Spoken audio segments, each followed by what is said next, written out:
My husband asked for a divorce. He said, "I want the house, the cars, everything except the son." My lawyer begged me to fight. I said, "Give it all to him." Everyone thought I had lost my mind.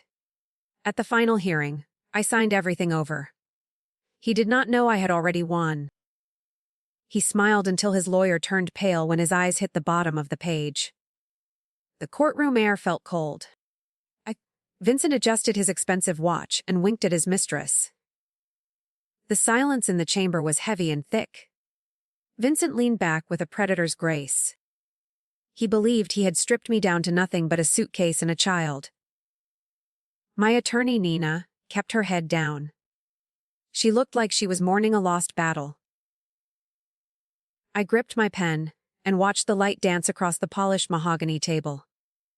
Vincent reached over to tap the documents with a ringed finger. He wanted me to see the gold I was losing. I remember the night I found the ledger 3 years ago. The house of cards was leaning even then.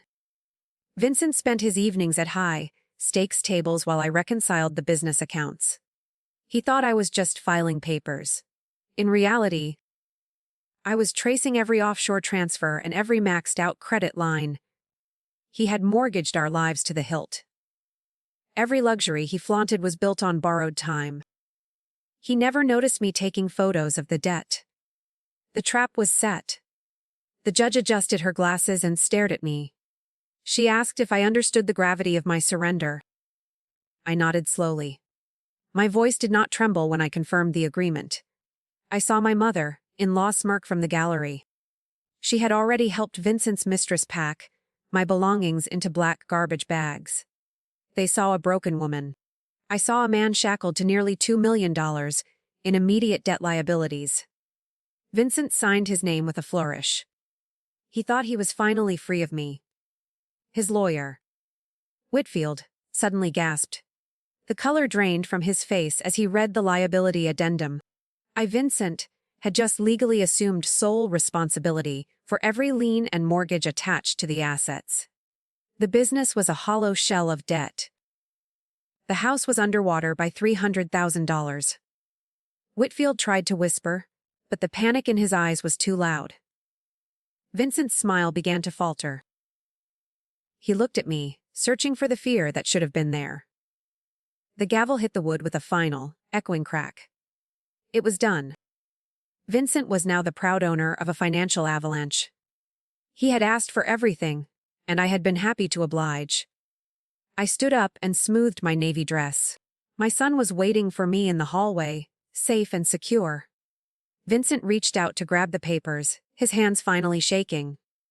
I did not look back. I simply walked out into the warm, bright afternoon sunlight. I was free. The cool air of the courthouse hit my face like a blessing. I gripped my car keys until the metal bit into my palm. Behind me, the heavy bronze doors remained shut, muffled shouts still echoing through the stone. Vincent was likely realizing the sheer weight of the debt he had just legally married. My son, Tyler, stood by the fountain with his backpack slung low. He looked at me with cautious, searching eyes. He saw a stranger today. We walked to my aging sedan in silence.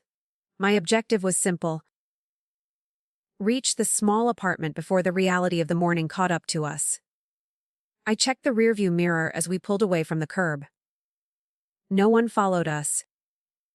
But the city felt tighter than before. My hands were finally steady on the wheel. Every turn felt like a permanent decision. I had traded a mansion for a clean slate. I could still smell the courtroom polish. The apartment was located on the 3rd floor of a brick building. It smelled of fresh paint and old wood. Tyler dropped his bag on the linoleum floor of the kitchen. He looked around the cramped space with a frown. There was no swimming pool here. There were no granite counters or vaulted ceilings. I opened the window to let in the sounds of the street. This was the first place that was truly mine. Vincent never found it. I pulled a hidden folder from a kitchen drawer. Inside were the bank statements for Tyler's trust fund. I had spent 3 years funneling my inheritance into this untouchable account. Vincent thought he had taken every cent I owned. He never realized that I was the one who managed the family books. I knew exactly where to hide the survival money. Tyler sat at the table and watched me. He finally saw the paper trail of my long, quiet war. A sudden knock at the door startled us both. I froze, my heart hammering against my ribs. It was too early for the process servers. I looked through the tiny peephole and saw a familiar face. It was Nina, my lawyer, looking breathless and pale. She carried a thick envelope and tapped her foot impatiently. I unlocked the deadbolt and let her in.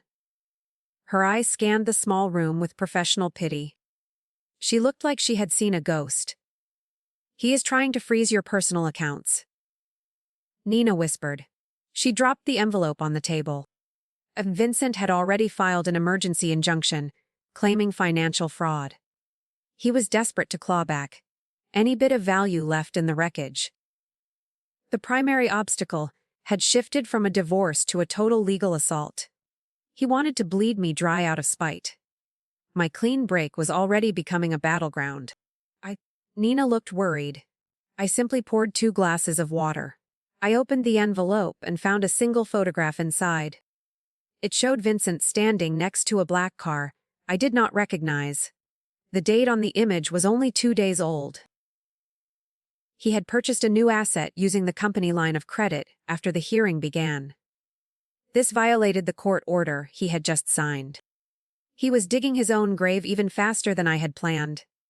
I smiled at Nina. We had a new weapon to use. Nina stared at the photograph, while the radiator hissed in the corner.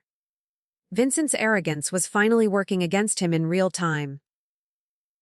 My objective was to lock the trust fund before his emergency injunction reached the bank. I grabbed my coat and checked my phone for a signal. The screen remained blank and dark. I had forgotten to charge it during the chaos of the morning. Time was slipping away through my fingers. We had exactly 40 minutes left. We hurried down the stairs to the street level. The city felt louder now, as the afternoon rush began to swell.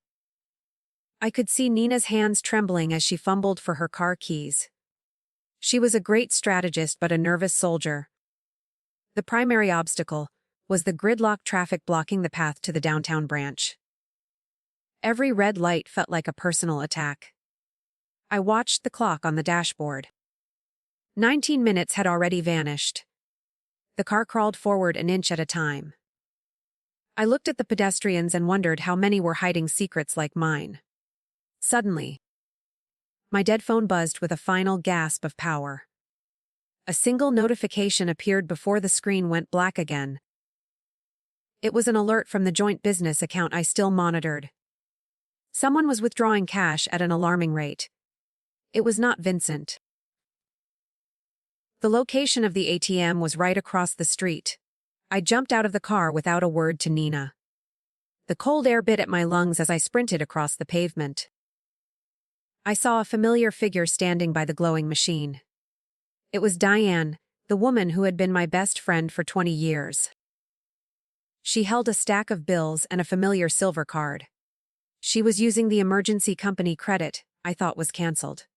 Our eyes met through the glass. Her face turned bright red. "Lana, I can explain everything," Diane stammered as she shoved the cash into her designer purse. She looked desperate and small against the gray city backdrop. She had been Vincent's spy, but now she was just a thief.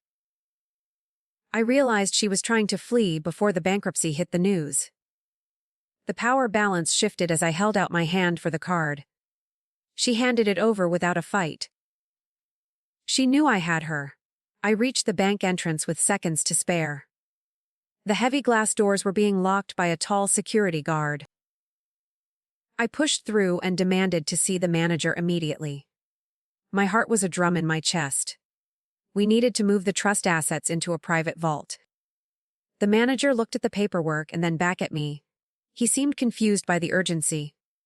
Then he looked at the computer screen and his face fell. "I am sorry, Mrs. Mercer, but there is a problem," he said quietly. He pointed to the digital ledger on the monitor.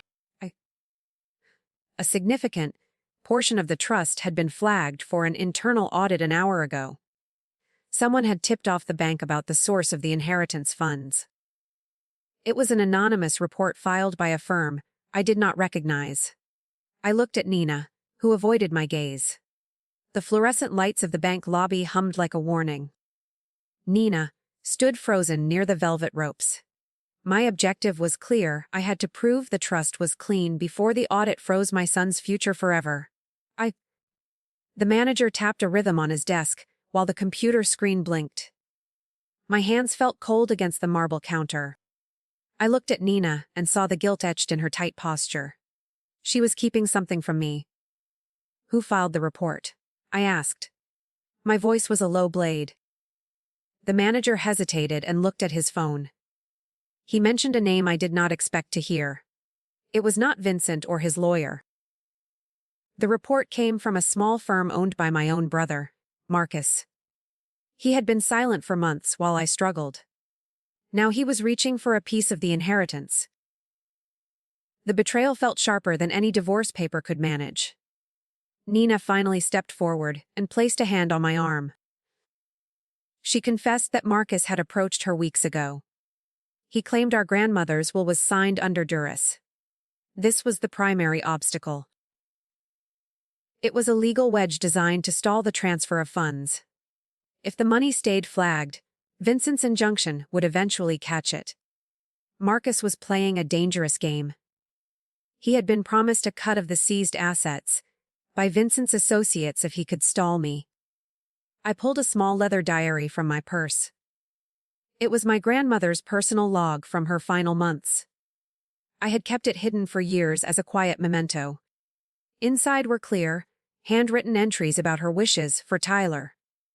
She had documented her lucidity on the very day the will was finalized. This was the mid-scene turn we needed. The manager leaned in to examine the dates. The evidence of her intent was right there in ink. "Does this satisfy your internal check?" I demanded. The manager compared the diary entries to the legal timestamps on his monitor. He looked at Nina and then nodded slowly. The audit flag could be cleared with a high-level override. My heart hammered against my ribs as he picked up the desk phone. He spoke in hushed tones to someone in the legal department. I watched the clock. The bank would close in less than 5 minutes. The manager hung up and began typing rapidly. He cleared the flag and initiated the transfer to the private vault. I felt a wave of relief that nearly made my knees buckle. The money was moving into a space where neither Vincent nor Marcus could touch it. I looked at Nina and saw her wipe a tear from her cheek. She had almost cost me everything. We were finally safe. Or so I thought until I turned. Through the glass doors of the lobby, I saw a familiar black car pull up to the curb. It was the same vehicle from the photograph Nina had shown me earlier. Vincent jumped out of the driver's side and slammed the door. He was not alone. 2 men in dark suits followed him toward the entrance. They were carrying official court documents and looked ready for a fight. Vincent had found us. He was smiling like a man with a secret. Vincent pounded on the glass with a heavy fist. His face was twisted into a mask of pure rage. My objective was to complete the digital vault transfer before he could hand over the court order. The primary obstacle was the security guard, who looked toward the commotion. He stepped toward the door with his hand on his holster. Every second felt like an hour of agony. The bank manager froze with his finger hovering over the final key. "Keep typing," I whispered with a cold intensity. The manager looked at my eyes and saw a woman with nothing left to lose. He hit the enter button just as the glass doors swung open. Vincent stormed into the lobby, followed by 2 grim men in suits. He held a paper in his hand like a trophy. He looked around the room and laughed. He thought he was just in time. The air in the lobby felt incredibly thin. The men in suits were actual forensic accountants from the state. This was the mid-scene turn that shifted the room. They were not here to help Vincent reclaim the money. They were here to investigate the sudden cash movements from his crumbling business. Vincent had invited his own executioners to the bank. He pointed at me and demanded they seize the trust assets. He did not realize they were looking at his personal history instead. He was drowning. One accountant stepped forward and checked the bank monitor. He confirmed that my transfer was already encrypted and complete. The trust was now inside a private, multi-layered digital vault. Vincent's court order arrived seconds too late to stop the flow. His face went from red to a sickly shade of white. He looked at the paper in his hand as if it were poison. The power he thought he held had vanished. He was finally standing in the wreckage. "We have some questions about the black car," the lead accountant said. He pulled out a digital tablet and showed Vincent a list of recent violations. The car was purchased using funds meant for employee health insurance. Vincent's jaw dropped as he realized the depth of his error. He had tried to frame me for fraud while committing a felony himself. He backed away from the counter. The security guard moved to block the only exit. Nina stepped forward and finally found her voice. She handed the accountants a flash drive containing my 3 years of secret evidence. This was the documentation of every hidden loan and every lie Vincent had told. She looked at me and gave a small nod of apology. She was finally doing her job. The accountants took the drive with a look of professional interest. Vincent looked like a cornered animal. He realized his lawyer had no moves left. The lead accountant looked up from his tablet and frowned. He mentioned a name that made my heart stop. He asked about a secondary beneficiary on the vault account. I had only listed my son, Tyler. Someone else had gained access to the encryption keys during the final transfer. I looked at the manager, but he was staring at his screen in shock. My son was no longer the only person with the code. A third party was already inside. The manager's face was ashen as he tapped the glowing monitor. My objective was to reclaim the encryption keys before the third party could siphon the trust. The air in the bank felt thick with the smell of ozone and fear. Vincent stood frozen, his eyes darting between the accountants and the vault terminal. He looked pathetic in his wrinkled suit. I gripped the edge of the counter until my knuckles turned white. Someone had successfully infiltrated our final defensive line. Pressure mounted as the lead accountant demanded an immediate system lockdown. The primary obstacle was the bank's own security protocol. It required a manual override from a remote data center. We were trapped in a bureaucratic nightmare while the digital clock ticked downward. I watched the numbers on the screen begin to fluctuate wildly. $5,000 vanished in a single blink. Then another 10,000 followed it into the digital void. The silence in the lobby was deafening and sharp. The mid-scene turn arrived when a notification pinged on the manager's secondary tablet. It was not a remote hack from a stranger. The login origin was the very phone I had left charging in the apartment. My brother Marcus had found the backup device while we were at the bank. He was using the recovery codes I had written in the diary. My own blood was bleeding me dry from a distance.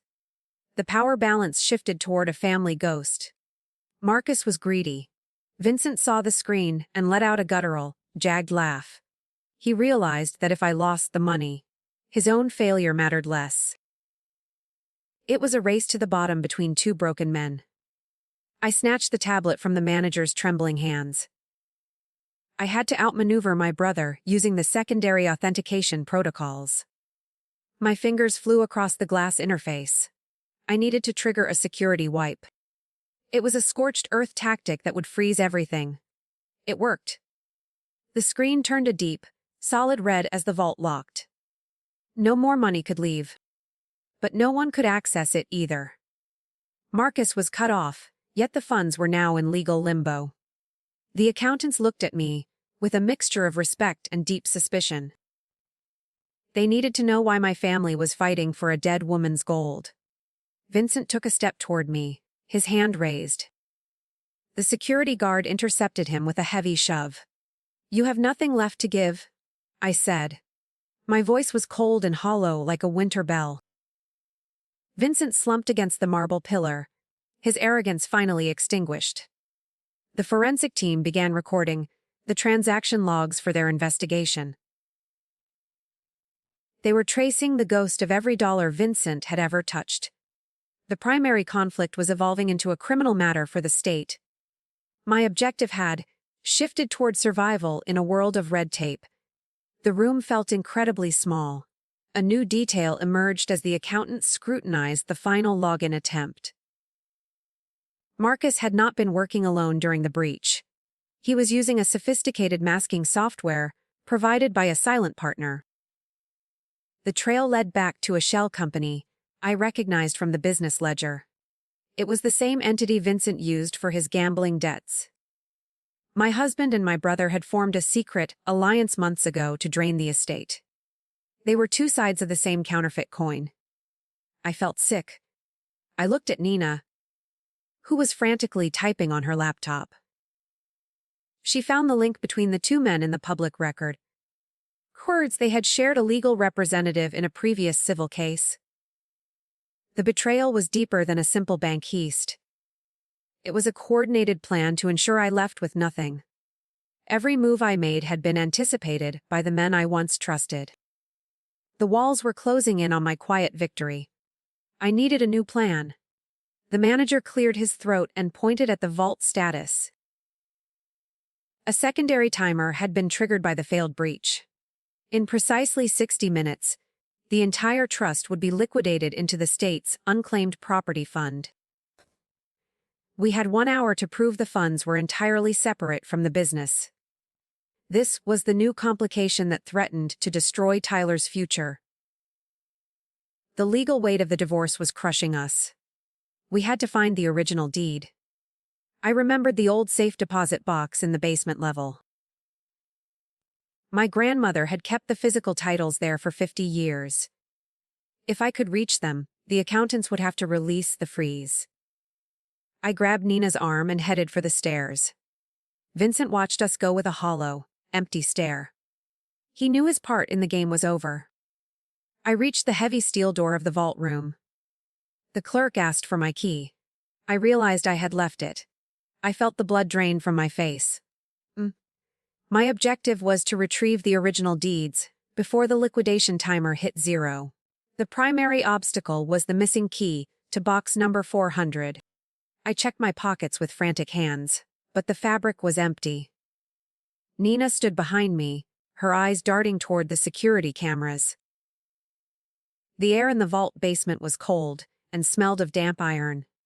I realized I had left the brass key in the kitchen drawer at the apartment. "We do not have time to go back," Nina whispered. She looked at the heavy steel gate separating us from the boxes. The clerk watched us with a growing suspicion. Every second was a hammer blow against my chest. I closed my eyes and tried to remember the morning. I had moved the key into my grandmother's recipe box for safekeeping. It was sitting on the counter next to the bread. My heart felt like a trapped bird. The situation was finally slipping away. The mid-scene turn arrived when the clerk checked the secondary signature card. He frowned and adjusted his glasses. He noted that my grandmother had authorized an emergency drill-out order years ago. She had lost her own key once before and paid for a permanent override. This meant the bank could open the box without my brass key. All I needed was a valid thumbprint and a federal witness. The power balance shifted back in my favor. I had the witness right upstairs in the lobby. I sprinted back toward the stairs. The forensic accountants were still huddled around the manager's desk. I grabbed the lead investigator by his sleeve and pulled him toward the vault. He was hesitant until I mentioned the physical property titles. He knew those papers were the only thing that could stop the state from seizing the cash. Vincent tried to stand, but the security guard pinned him down. The drama in the lobby was a distant blur. I focused on the biometric scanner. The basement gate buzzed open with a loud, industrial groan. We moved into the narrow corridor lined with silver doors. The clerk located box 400 and pulled the heavy tray out. My hands trembled as I pressed my thumb against the glass pad. The light turned green with a satisfying chirp. The accountant watched as the clerk began the drill process. The high-pitched whine of the motor filled the small room. My ears rang with the sound of a closing trap. The tray finally slid open.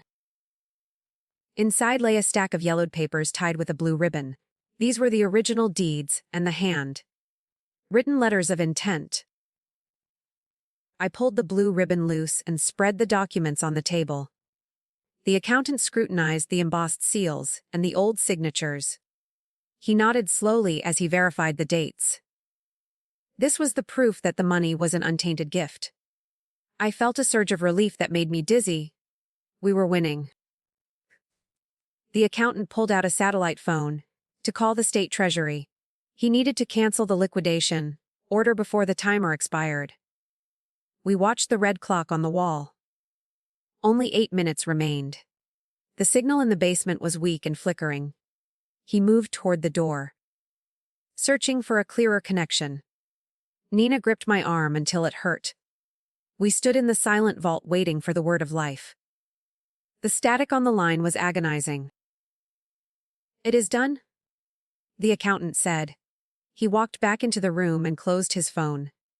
The liquidation was halted, and the funds were officially released to my private vault. I leaned against the cold metal wall and breathed for the first time.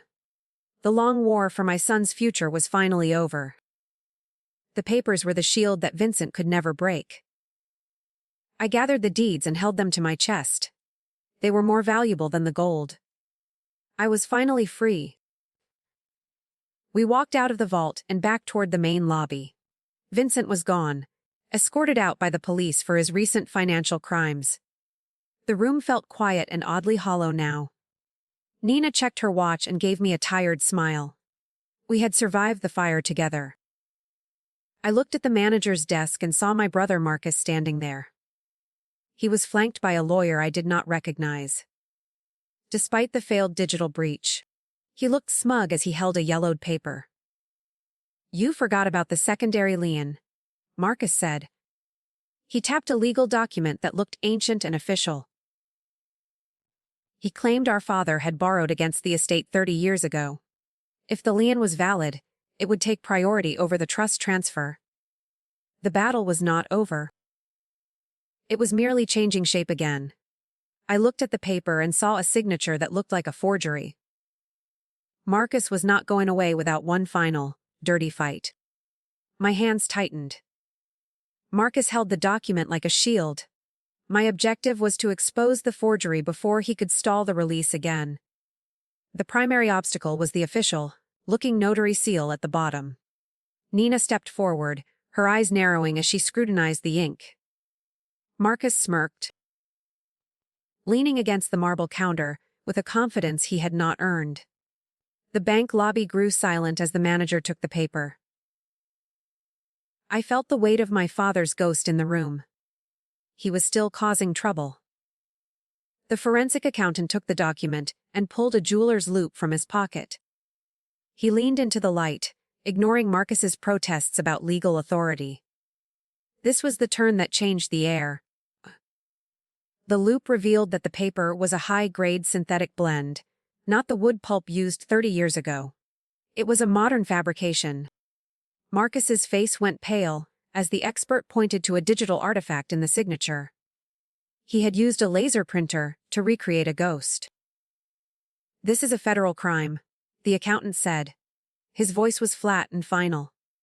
Marcus backed toward the glass doors, his lawyer already stepping away from him. The primary pressure shifted from a civil dispute to an immediate arrest. I watched the security guard move toward my brother. There was no triumph in the moment, only a profound sense of exhaustion. I looked at the trust documents in my hand. They were finally beyond the reach of greedy men. Marcus had nowhere left to run. The police arrived 5 minutes later to take Marcus away. He did not look back as they led him to the cruiser. I turned to the manager and finalized the secure transfer to my new account. The lie that I was a helpless victim had finally dissolved into the truth of my autonomy. Nina handed me a business card and a quiet smile. She had been a difficult ally, but she had stayed until the end. I walked toward the exit alone. I drove back to the small apartment where Tyler was waiting. The sunset cast long, amber shadows across the brick buildings. I found him in the kitchen, eating a sandwich and reading a book. He looked up and saw the change in my expression. I did not have to say a word for him to understand. The war was over. I sat down next to him and felt the silence of a home that was truly ours. We were finally safe from the shadows. I opened my grandmother's recipe box one last time that night. I found a small, handwritten note tucked beneath the card for lemon cake. It was a message I had missed during the frantic search for the key. She had written that the greatest wealth was a mind that no one could colonize. I tucked the note into my pocket and turned off the kitchen light. My phone vibrated on the table. It was an unknown number with a cryptic text message. The screen flickered with 3 words, "We are even." I knew the message was from Diane. She had escaped with enough cash to disappear. But her silence was the final payment for our broken friendship.